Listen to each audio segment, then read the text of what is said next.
I'd like to talk for just a little bit about some of the different components of a drainage wall. We were able to see the brackets as the masons put them in place a while ago. And just wanted to mention that there are various lengths in the wire ties that can be used depending on the width of the cavity. Whatever the airspace might be would determine how big a tie you need. This tie has to pass at least 1.5 inches into the brick unit, so you can see if you had a larger airspace, perhaps with some rigid insulation in it or something, that you would need a larger tie.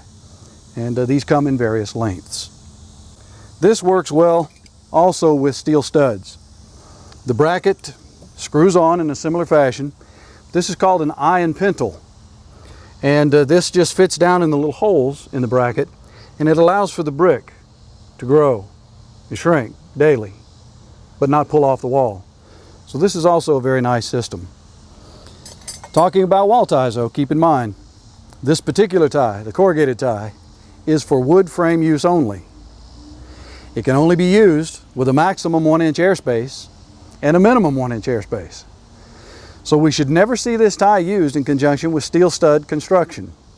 And it should be nailed on with an 8-penny nail in order to work properly.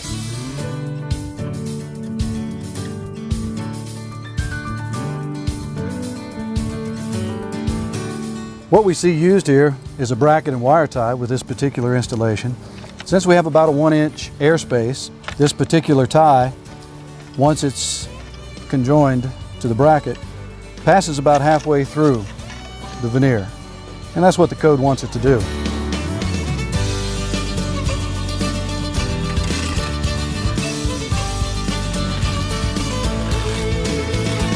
But just know that you could have a much larger airspace, up to 4.5 inches empirically, behind this wall.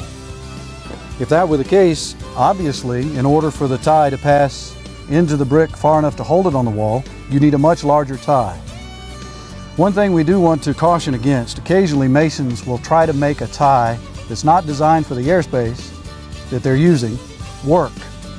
To do that, many times they'll just spread it so that it doesn't come out from the wall so far. Not a good idea. It doesn't hold the brick onto the wall as effectively. It also breaks down the galvanization in places and causes the tie to deteriorate much faster. So really the mason should only open it up just enough to slide it into the bracket and down onto the brick veneer.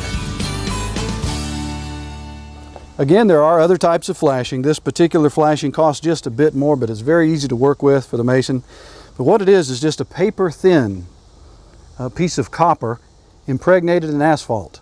So you kind of have the best of both worlds. You have a copper flashing that lasts many, many years, nice shelf life, but it's easy and pliable for the mason to work with. What I'd like to emphasize in the installation that you see here today is that each one of the components that we saw go into this wall system are very important to keep water from finding its way into the finished building.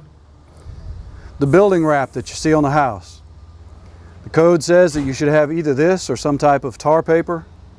Beyond 14-pound felt will do the job as well. But this is a very important step in keeping the water out of the house. I'd like to direct your attention to the top up here if I could. You'll notice as we go up that each layer of building wrap laps about 2 inches or shingles over the one below it, so that as water cascades down the face of the wall, if it finds its way in, it can't get in through the building paper.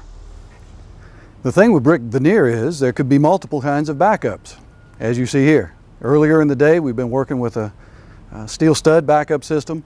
What you see here is CMU, or concrete block backup. So the system changes a bit. What I really like about this is the way it's damp proofed. Obviously the damp proofing takes the place of the building paper that was on the other building. But also the way the brick will be tied as they're laid above this ground face block. They'll be tied to the block with a system that works in conjunction with the block wall. This Durawall, 8-inch Durawall, is laid in the block with these small eyes extending out into the cavity. Then this wire tie fits conveniently into it and out onto the brick. What this allows for is some growth daily. As the brick expands due to thermal expansion and moisture expansion, it can grow. Remember too that blocks shrink. Since they're made with a lot of water, they're going to be going the other way just a bit. This allows for that movement. It doesn't tie the brick too tightly to the block backup and cause cracking problems in the future. Many times, horizontal wire is used to tie one width of a wall to the one in front of it. This is the two most common types that you might see used. This is called ladder type. This is shaped like a truss, so it's called truss type. The problem with this is if you tie dissimilar materials with this, it's too tight a tie. If you had, for example, an 8-inch block backup wall and a 4-inch split face block in front of it, then you could tie block to block with this. But if you have CMU backup with a brick veneer, then again, the block are shrinking, the brick are growing.